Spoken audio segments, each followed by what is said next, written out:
Welcome to Podcast on the Brink, your weekly dose of Indiana basketball news and discussion, brought to you by the Assembly Call and Inside the Hall. I'm your host, Jerod Morris. Join me live at assemblycall.com every Thursday night and immediately following every IU game for our live IU postgame show.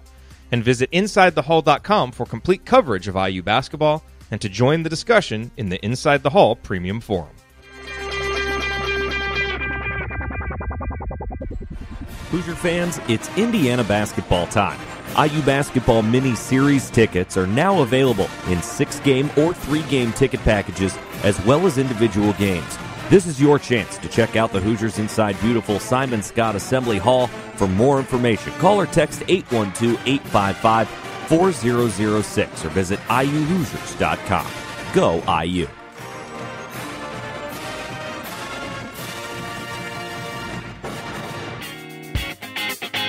On this week's edition of Podcast on the Brink, Alex Bozich is here, and in the wake of Indiana's defeat at Duke and the November portion of the schedule now being in the rear view, we try to kind of assess what we've learned about the team so far. You've been on Inside the Hall. You know Alex writes his 5 takeaways column after every game, and so we're going to kind of apply that in a more macro sense here and talk about our takeaways from November, because you never want to overreact to what you see the first month of the season, but certainly we've learned some things, and so we try to kind of tease out what the things are that we've actually learned about this team so far, and what that means for the future, and what some of the issues are that this team is going to need to improve to compete in a tougher Big Ten, but also what things we've seen that we've liked that they can build on as they look to do that. So that is coming on this week's edition of Podcast on the Brink. And this week's edition of Podcast on the Brink is brought to you by Home Field. And at homefieldapparel.com, you will find the comfiest and most unique licensed IU apparel available anywhere. Home Field was started by an IU grad, and all of their apparel is designed and printed out of Indianapolis. And this holiday season, you can find the perfect holiday gift for the IU fan in your life with premium IU apparel from Home Field. And I offered this recommendation before, but I want to offer it again because I actually ordered this piece and love it. When you go to homefieldapparel.com, check out their fleece hoodies. It's like made with this tri-blend material. It is so comfortable on the inside. I mean, it is really, really comfortable. And they've got some cool designs. The one that I got was the hoodie with the old school Bison logo. It's really neat, really unique because obviously not a lot of people see that logo. It's one of those old school ones. So really, really cool. So that would be the one that I would recommend, but they've got some other ones there as well. And if you are thinking about doing it for Christmas, remember that the cutoff for guaranteed Christmas delivery is December 19th. So be sure to get your order in before then. And, of course, don't forget to use the promo code BRINK at checkout, BRINK. You will get 15% off your first order. And, again, the URL is homefieldapparel.com. Home Field, wear one for the team. All right, now here's Alex. And we talk about our takeaways from November for this IU basketball team.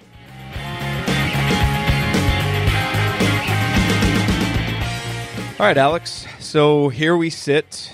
November, at least the November portion of the schedule is now in the rear view, and we've got these 4 really big games coming up. The first 2 games of Big Ten play, and then 2 really big non-conference games, 2 opportunities for Indiana to get important victories. And so I thought it might be useful to just kind of look back at the month of November and try to assess what we have learned about this team. Because we're in a little bit of an awkward spot right now. You've seen 7 games. You don't want to overreact too much to the first month of the season. And I think we all felt coming into the year that it was going to take this team a little while to get its footing. That has kind of been exacerbated by the injuries. So on the one hand, it's tough to know what we really know about this team. But on the other hand, we've seen almost 25% of the regular season schedule, and I think there are some things that we have learned and some takeaways that we can have from the first month of the season. So I thought we could just kind of go through like you do after every game with your 5 takeaways on a more macro level, kind of do 5 takeaways from the month of November and try to assess where this team is at. Does that sound like a good format and structure for this episode for you?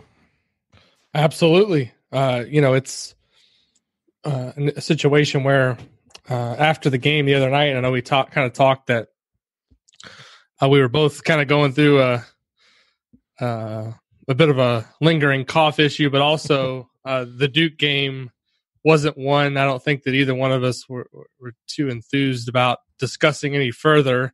And I think that's kind of how a lot of Indiana fans are feeling right now. They just want to move on to the next thing. And so this is a good opportunity with these 4 games coming up, not just for us, but I think for everybody that follows the program, and maybe even the team, kind of take a reset of where things are and move forward, forget about the Duke game, because in the end, I'm not sure it's going to matter too much. Obviously, it's a game that they played very poorly in and didn't perform like everyone would have wanted. But I have a feeling that there's going to be quite a few teams that go into Cameron Indoor Stadium this year and leave with a similar result. So I don't think it's anything that's season defining for Indiana, and I don't necessarily think it's worth discussing too in depth going forward. Yeah, all we really learned from that game is that Indiana probably isn't one of the top 5 teams in the country, and I don't think anybody thought that we were anyway coming in. That wasn't, necessarily an expectation for this team. So, I agree with you. Let's move on from that one. So I've got these 5 takeaways. I'll present them. You give me your thoughts on them, and then obviously, others that come to mind as we go through this. Feel free to state them.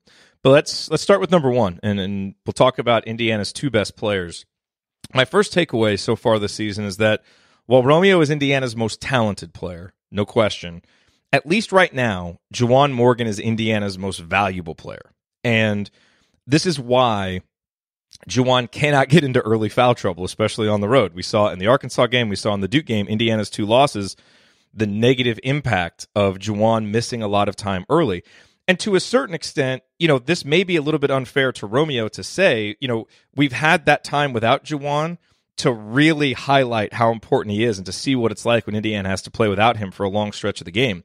We haven't seen that with Romeo because over the last 5 games, he's played at least 34 minutes every game. And to his credit, in the Arkansas game, he kept Indiana alive in the first half when Juwan was out. Still, that said, as the senior, as Juwan is, and considering what he did against UT Arlington and UC Davis to put the team on its back when they weren't playing very well, on his back when they weren't playing well, and to help lead them to victory, I really think he right now is the most valuable player, and I think Indiana's offense runs better when it goes through him. To me, given some of the slow starts Indiana has had, and given how both Romeo and Juwan seem like guys who like to ease their way into games, I'd like to see Juwan maybe be more assertive early or see the offense run through him a little bit earlier to get off to better starts. But, either way, for kind of all of those reasons, right now I think it's pretty clear that Juwan is this team's most valuable player, and I think he has to find a way to stay on the court, stay on the floor, because everything just functions so much better when he's out there. Yeah, I think you make a lot of great points there, and specifically when looking at the foul trouble, I've been surprised at how this has kind of unfolded, because I've always looked at Juwan Morgan as a high IQ player on the court, and just kind of looking at Indiana's lack of depth right now and kind of really just the lack of options behind him that the coaching staff feels comfortable going with. He's got to be smarter moving forward about if somebody's got you sealed off in the post, or if there's a ball that is maybe a 70-30 ball and you're the 30% guy, you got to just back off and not go after it, because one mistake like that can really cost your team a ton of production. And, I'm not saying that there's not other guys in this roster who are capable of having big games, but I think on a game-to-game basis, as we get into the meat of the schedule here, Indiana is going to need more often than not Juwan Morgan and Romeo Langford playing well to beat good teams. And when Juwan's taking himself out of games, and I think it's been pretty well established what Archie Miller's policy is. When a guy gets 2 fouls in the first half, he's very rarely going to roll the dice to play that guy after the second foul is picked up. And so Juwan's got to realize that. And, if you give up a couple of easy buckets because you're out of position, or you're coming over to help in a situation where someone else gets beat, just you gotta pick your spots. I'm not saying you want to go into full defer mode defensively and give up easy opportunities, but you also just can't keep getting into this early foul trouble, because it's if it keeps happening, it's has a chance to really kill Indiana as the season goes along. Yep. All right, takeaway number 2. Indiana has 2 glaring issues that threaten to derail the season if they don't get fixed. Again, you don't want to overreact, but we've now seen 7 games, and we've seen one of these be a real trend over the last 4. The other one has been a trend dating back to last season, and that is turnovers and free throw shooting. And what's crazy about how bad Indiana has been in these 2 stats is that Indiana is in the top 100 in almost every statistical category. Like, you look at their KenPom profile, for the most part, it looks really clean. It looks really good. It looks like what you would expect the profile for a top 20, top 15 team to look like, except for the fact that they're in the bottom 15% in both turnover percentage and free throw shooting. So it's not even really that Indiana's, average or below average or bad. Like, they are awful in these 2 statistics right now. And no, they wouldn't have changed the Duke outcome. Even not turning it over quite as much, even hitting more free throws, they were still going to lose that game. But it definitely cost them the Arkansas game, and it might have cost them the UTA or the UT Davis games if those opponents had been better. So these are 2 things that really have to get better. And I think when you look at how much better the Big Ten is this year, and not even necessarily at the top, but how deep it is, and just how night in, night out in Big Ten play, home and away, you're going to be facing a tough opponent that can probably beat you if you have anything less than your B-plus game. That wasn't the case last year, but the Big Ten is much deeper this year. And with margins that small, turnovers and free throws can make a huge difference in winning or losing. And so while Indiana's doing a lot of things well, and we'll get to a couple of them coming up, the turnovers and the free throw shooting can erase all of that. We saw it happen last year. We've already seen it happen this year. So whatever they need to do, and I think part of it is getting healthy, getting some more chemistry. I think the injuries have affected especially the turnovers, but they've got to find a way to get better in these 2 statistics. And the final note I'll make about free throw shooting is it is so ironic that this team is so bad at free throw shooting when the stated goal of their coach strategically is to get to the free throw line and get fouled. And they are. They have a very good free throw rate, but they're still not capitalizing from the line. So these 2 issues, even after only 7 games, I'm willing to kind of ring the concern bells on these because there's not a whole lot of time to get them fixed before the schedule starts getting really tough. Yeah, and the most troubling thing for me, just kind of looking at both, I've got a lot more confidence in Indiana figuring out the turnovers than I do the free throw shooting, because they showed last year that they could get better in terms of taking care of the ball. They were actually a pretty solid team in that regard, but the free throw shooting, to me, I know Archie Miller said, it's just a matter of getting up there to the line and knocking them down. But I mean, this is a problem. I mean, bottom? I know they're ranked outside of the top 300 in free throw shooting. 306th as of this moment. Yeah, and it's not like we've played 2 games, right? There's 7 games, as you mentioned earlier in the podcast. It's almost a quarter of the season has now elapsed, and this has been an issue for Archie's teams going back. I mean, since his second team at Dayton, it's been an issue. Yeah, Yeah, I don't know if you guys have discussed this before on the assembly call, and I don't know that we've ever really tried to dig in and figure this out, but it's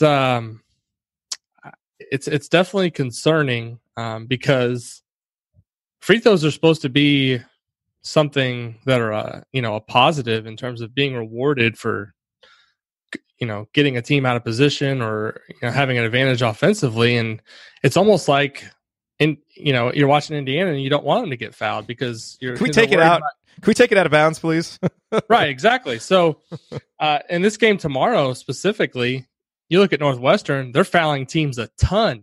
And as I wrote in my preview, I said, Indiana's probably going to get to the line a lot tomorrow, but do you really want that to happen? Northwestern's getting to the line as well a lot too. So, I think the turnovers are going to get better because I look at Rob Finney and I look at Romeo as 2 players that just kind of have a lot of room to get better and improve as the season goes along. I think getting Zach McRoberts back on the court is going to help because he's a guy that doesn't really make a lot of mistakes.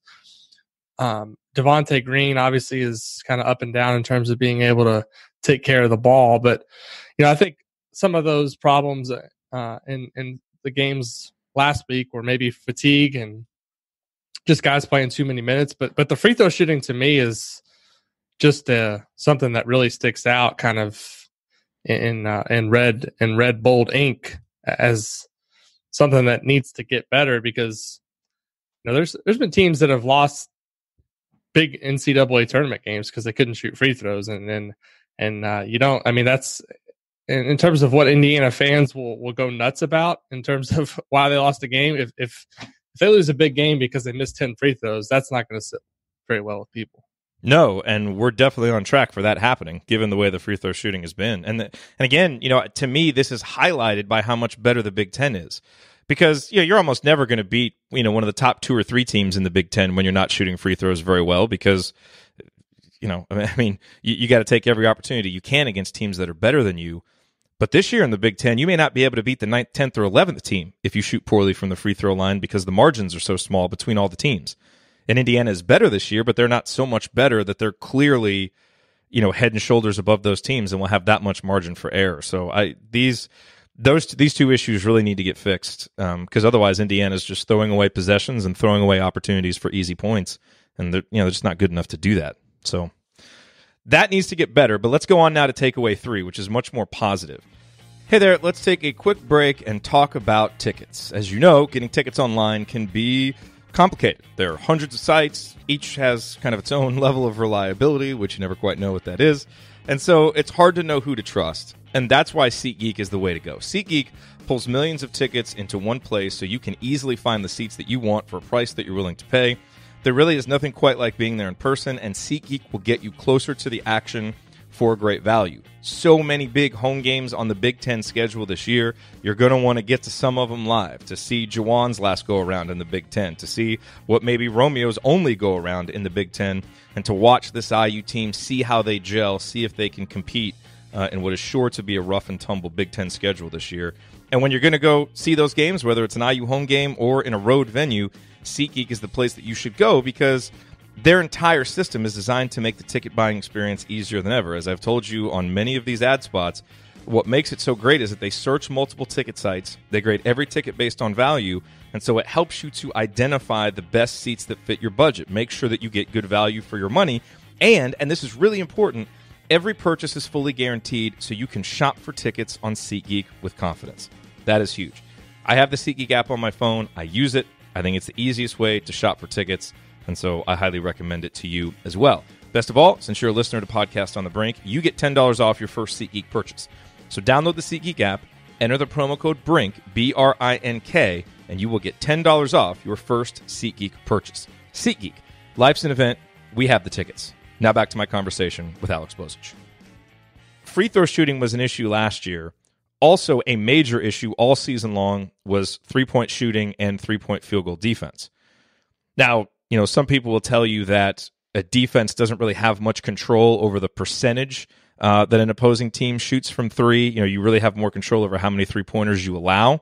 And so, to a certain extent, you would have expected Indiana's three-point defense, just kind of by, law of averages and all that stuff, to be better. And it is. Indiana's, giving up 27.2% from three-point range. That's 17th best in the country. And so certainly, I think some of that is just, kind of a larger sample size evening out. But also some of it is Indiana's just better defensively, and the rotations are better, and they're challenging more shots, and they're longer. Like, there are ways, clearly, that you can impact, another team's three-point shooting. So that is certainly a positive. And I think the other big one, and this is the main takeaway here, is that Indiana is much improved shooting the three as well. And regardless of what you think of Indiana's three-point strategy and Archie Miller's three-point strategy, they are executing that strategy well, because the stated strategy is don't take a lot of threes, but be efficient with the ones that you take. Be smart with the ones that you take. And Indiana is doing that. And to me, it feels sustainable, because you've seen Evan Fitzner, and he's doing, what you expected, maybe even a little more than you expected, because he's shooting 57.1%. But he's a guy that has a track record of shooting 40+%. And then, you've got Jawan and Al, who are way above what you would expect. Combined, they're 18 for 37, which has been a revelation. So it's easy to say, well, they're not going to keep shooting that well, and that's true. But you also have Romeo and Devontae, who are combined 7 for 38, that aren't going to keep shooting that poorly. So as Juwan and Al start to come down, Romeo and Devontae will probably come back up. And Indiana's current percentage of 37%, which is 86 in the country, to me, it seems pretty sustainable. And so that was a big issue last year. I think it's better. Again, we're only 7 games in, so I don't know if you want to rely on it being quite that good for the rest of the season, but I'm certainly ready to say that it's improved. And at a minimum, it's now, something that Indiana is good at. They're maybe not great at it, but they're good at it, and it's not just a glaring weakness that they have to overcome.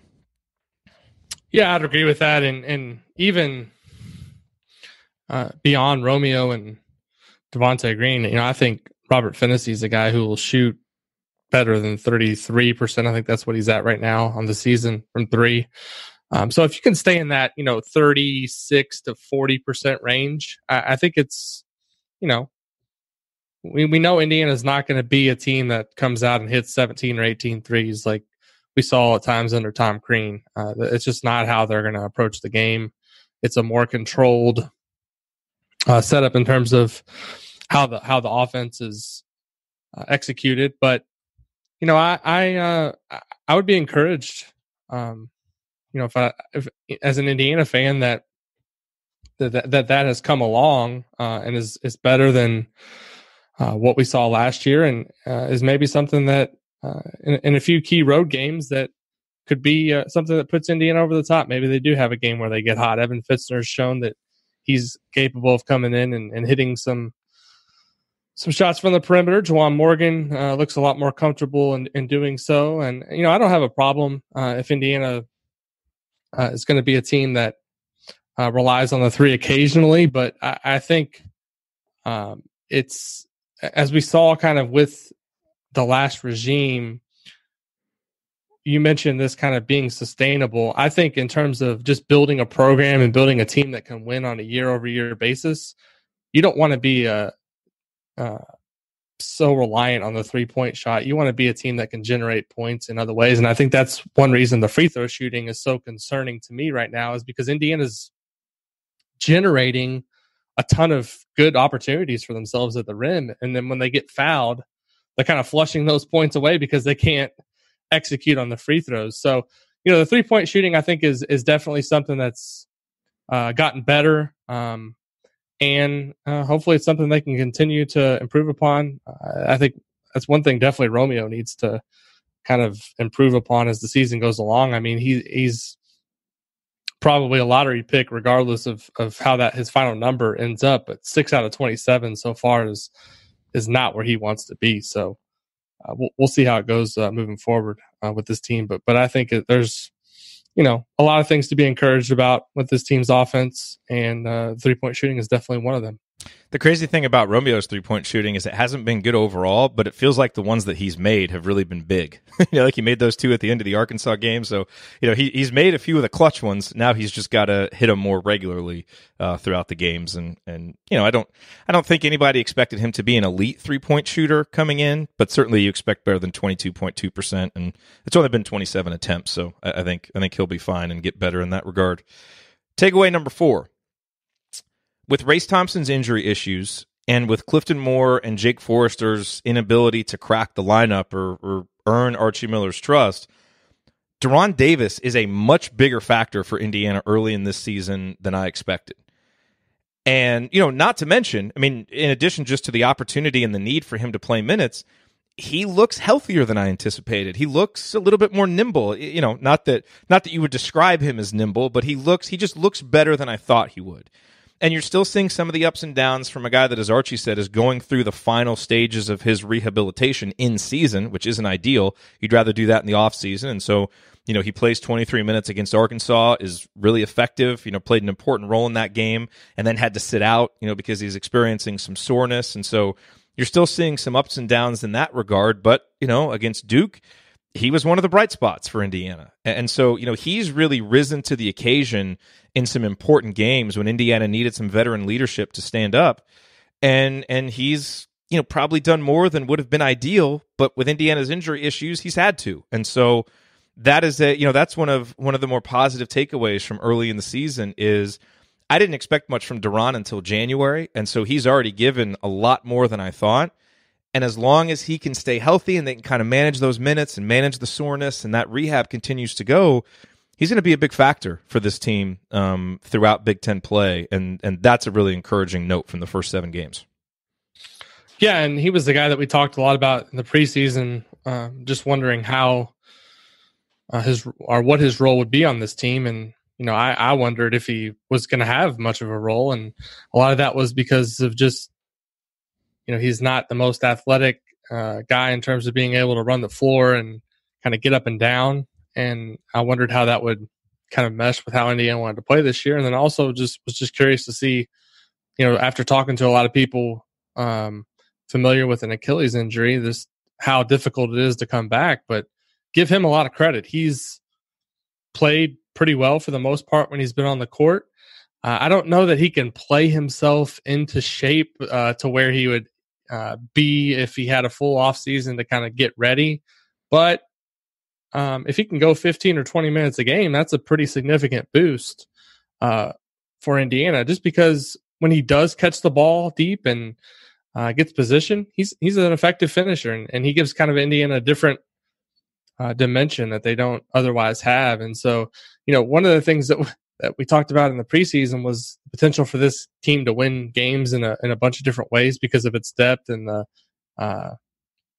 variety of style of play of the guys on the roster. And I think it's been a pleasant surprise how Deron has performed, and hopefully it's something he can continue to build on. And you always root for guys who are coming back from tough injuries like that. And I'm sure Deron heard a lot of the negativity in the preseason and people kind of wondering how he fit in, and he's kept his head down. He's gone to work every day and seems to be progressing and coming along nicely. And he's in a lot of ways, I feel like a forgotten guy on this roster in the preseason. Last year, going into the season, we talked to him about him as a potential breakout player, and he was actually playing really well before he got hurt. And so it's good to see him back and performing at a high level. And I think he's going to have a pretty big impact on this upcoming stretch of games, probably as soon as tomorrow with Northwestern coming in and Derek Pardon being one of the better offensive rebounders and a guy who likes to draw fouls. I think Deron's going to have to get in there and play some minutes tomorrow as well. So I struggled with what to do here for takeaway number 5 because there were a lot of options. Obviously, one takeaway could be that injuries have really hurt this team, but that's pretty obvious. And I think most reasonable Indiana fans understand that the injuries have really had an impact on what we've seen on the floor through 7 games. I don't think injuries excuse the free throw shooting. I don't think injuries excuse all of the turnovers, although I do think some of Indiana's turnover issues can be explained by, guys having to play more minutes and being a little bit tired and really having to hoist a really heavy load on your freshman point guard and some of those things. But I think everybody pretty well understands the impact of injuries. Obviously, Justin Smith has had a very up and down start to the season, but in terms of takeaways with him, I think it kind of ends right there. Like, Justin's been struggling. We all get that. But he's also a guy last year who went through some ups and downs and may just need a little bit more time to kind of find his way on this, kind of with this new team and the way that they're playing to build his confidence up. So, I'm obviously disappointed with how he's played, but not down on him by any means or writing him off. And I think he'll continue to get better as the season goes along. So, we haven't seen much of Devontae and Zach, so not a lot of takeaways there. So what I came up with for takeaway number 5, Alex, is that, well, real quick trivia question for you. Who is leading this team in minutes, top 2 in minutes right now for Indiana? Juwan Morgan and Romeo? Romeo's number 1 by actually a pretty wide margin, and Juwan and Rob Finney are tied, actually, for second. Okay. They've both played 189 minutes. Now, big part of that, obviously, is Juwan getting in foul trouble. Rob's also had some foul trouble that limited him in a couple of games. So, my takeaway here, because I don't think anybody expected Rob Finney to be playing that many minutes early in the season. And the takeaway is that, those 2 guys, those 2 freshmen, have been forced to carry a really heavy load for Indiana. And for the most part, they've held up really well, all things considered. I know Romeo has taken some flack because his defense at times has left, something to be desired, and he's not always real active and attentive on that end. But again, he's playing, 85, 86% of minutes, has to carry a pretty heavy offensive load, and is still a freshman, who could get away with playing defense like that in high school and is now learning how you need to play at the major college level. You run in the one and done era, and with a guy as hyped as Romeo, I feel like sometimes they come in and you expect him to be a finished product from day one. Then he's so advanced offensively that when you see maybe limitations elsewhere, places where he needs to improve, it kind of gets highlighted. And it's like, he's, terrible in this area. And we forget to have some patience with a freshman, and not understand that these guys aren't always going to be our idealized versions of them from day one. And that's kind of the takeaway is we're putting a heavy load on these guys. But, we can't expect miracles. These two guys are freshmen. And if Romeo and Rob are going to be asked to carry this heavy of a load all season long, guess what? We're just going to be kind of inconsistent as a team, because when you rely on freshmen, that's what's going to happen, especially in the gaunt that is Big Ten play. Now, Romeo's a 5-star freshman who's probably going to be able to produce more consistently. And Rob, I think we all feel good about as the point guard of the future. But, as the Duke game showed, there's going to be matchups where Rob's probably going to struggle and be a little bit up and down. So I guess that's my takeaway is, on the one hand, I'm really impressed with both of those guys. And I think given what they've been asked to do, the load they've been asked to carry, they've done a really good job. But I think as fans, if we don't understand that playing freshmen that many minutes is going to lead to some inconsistency, I think we're being a little bit unfair and a little bit ridiculous in our expectations. And so we have to hope that those guys grow and develop and keep getting better, and they show every reason for us to believe that they will. But this kind of goes back to takeaway number one, why Juwan is so important and why Duran is so important and why getting Devontae and Zach back is so important. These upperclassmen are going to have to really step up and provide some consistency as our freshmen continue to kind of work through what they need to get better at the college level. So that's kind of a long, convoluted takeaway, but it's lauding Rob and Romeo for what they've done, but also trying to set expectations for the inevitable inconsistencies that you're going to get from freshmen, especially in a loaded Big Ten. Yeah, I don't really have anything to add to what you said, because I agree with pretty much everything you say and said there, and don't want to just kind of rehash every point. But if I could throw in just a kind of a general broad takeaway that I've had, just thinking about things over the last couple of days, that nothing in terms of Indiana's results so far. I mean, we can look at some of the statistical things that we've already talked about in this episode that may be a little bit surprising, like the turnovers or the free throw percentage. Maybe not surprising, but disappointing. But in terms of Indiana's results right now, nothing has surprised me too much. Going to Arkansas was a game that I think a lot of us viewed in the preseason as a 50-50. Indiana came out on the wrong side of it, but they were right there to win the game in the end. And we talked the other day, Jerod, before the Duke game, just kind of privately about what we thought going in, and I think I told you that it could be ugly, and it was ugly. So the result was a lot closer to your thoughts than mine. We'll put it that way. Well, right, exactly. Well, you're the eternal optimist, and maybe I'm a little bit more pessimistic. But as we sit here, as Indiana sits here at 5-2, I feel like there's a certain, and I felt it the other night when I was, I wasn't at the game, so I was on our forum in the game thread a lot, and there was just kind of a lot of gut, knee-jerk reactions of disappointment that kind of turned to maybe anger, and obviously some comments on Twitter and things like that you don't expect out of people, but people are, they're emotional sometimes and they get caught up in the moment. But I think it's important to take a step back and just look at where Indiana is right now. I think they're 23rd in Ken Palm.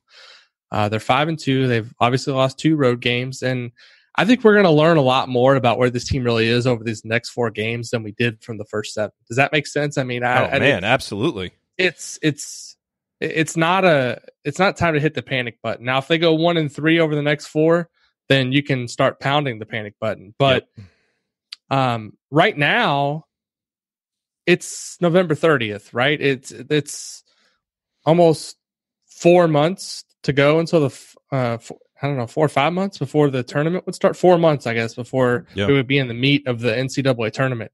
This team's got a lot of growing to do, right? I don't think anyone inside that locker room is giving up. I don't think the coaching staff is saying, "Oh, well, we got beat by 21 at Duke, so the season's over." That's just not reality. I mean, you look at where Indiana was last year at this time. They got embarrassed in their season opener against Indiana State, and while they didn't go on to have a great season, they got a lot better as the year went along. And that was a team with less talent than this one. So I think there's a lot of reasons to still be excited about where this team can go.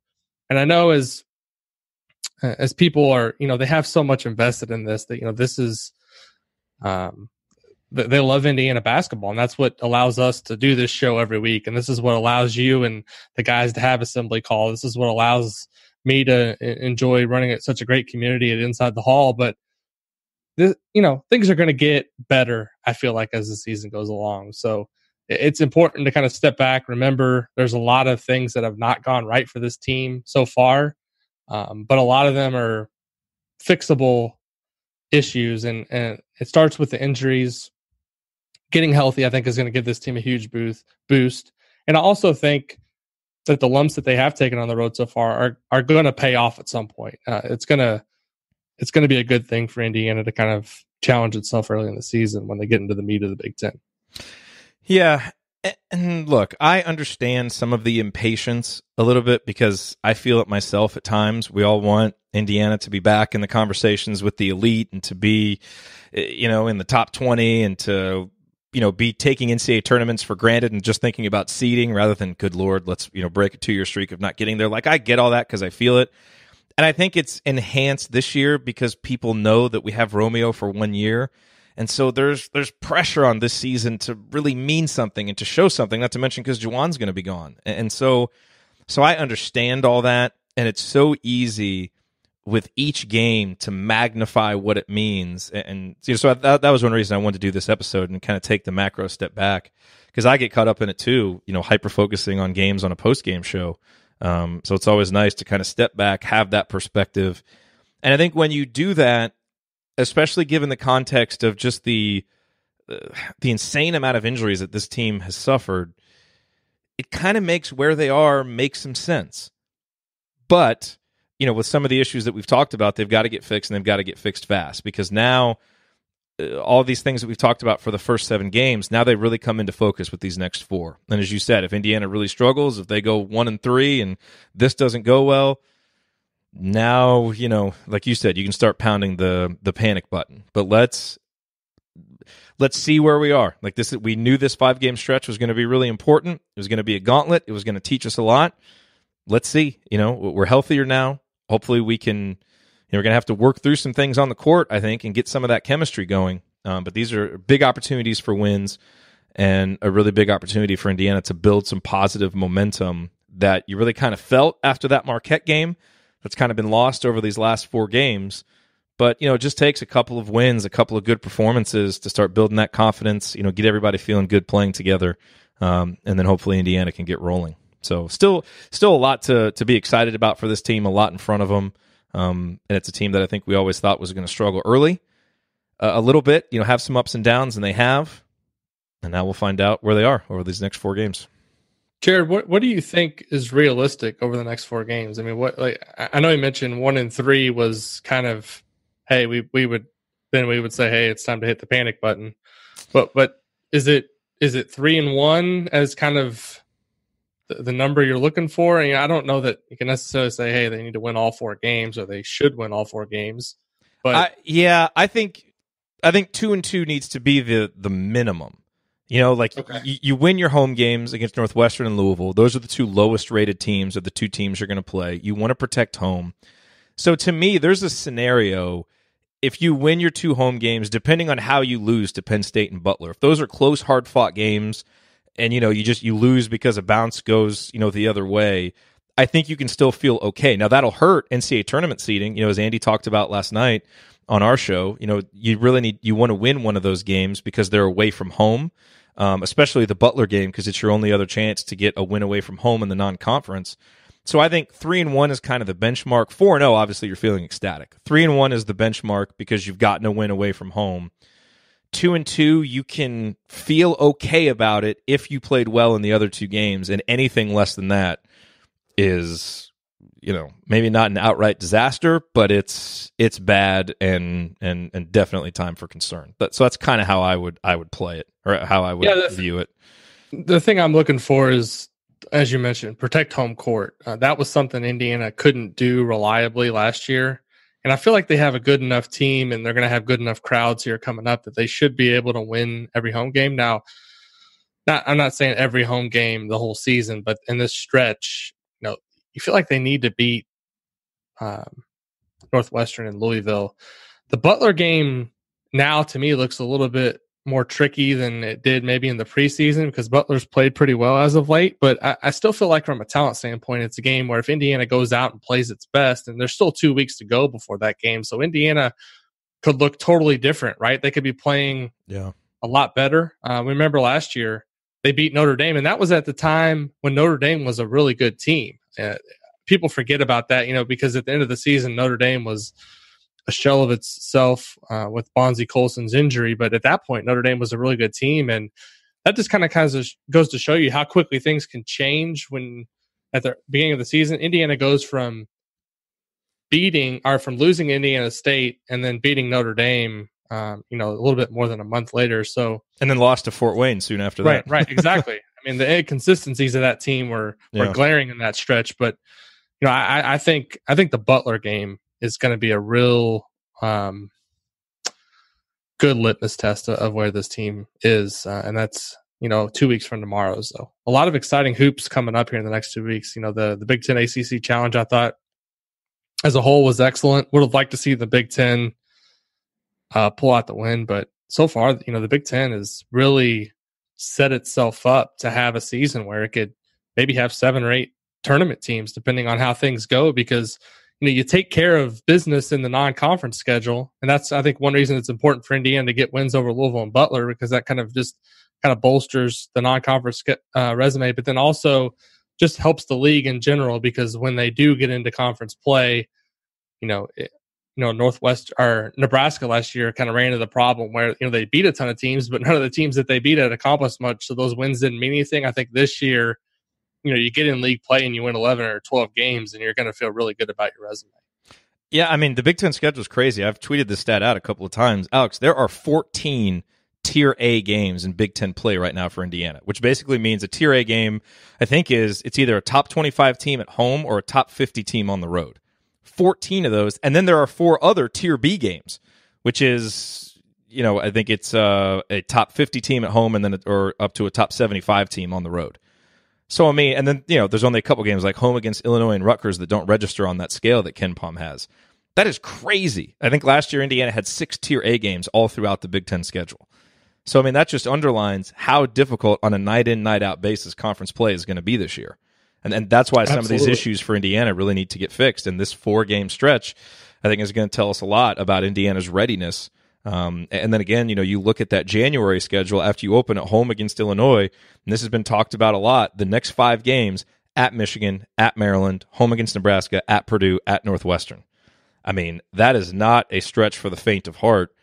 So Indiana's really got to fix some of these issues, especially the turnovers and the free throws before those games hit, or they're really going to put themselves behind the 8 ball. So I think they certainly have the ability to do it, no question about it. Indiana themselves, I mean, we're a top 25 team. But that can change if some of these fundamental things don't get better before the competition really ratchets up. Yeah, and the other thing I think I'll watch over the next 4 games, and I asked Archie Miller about this before the Duke game.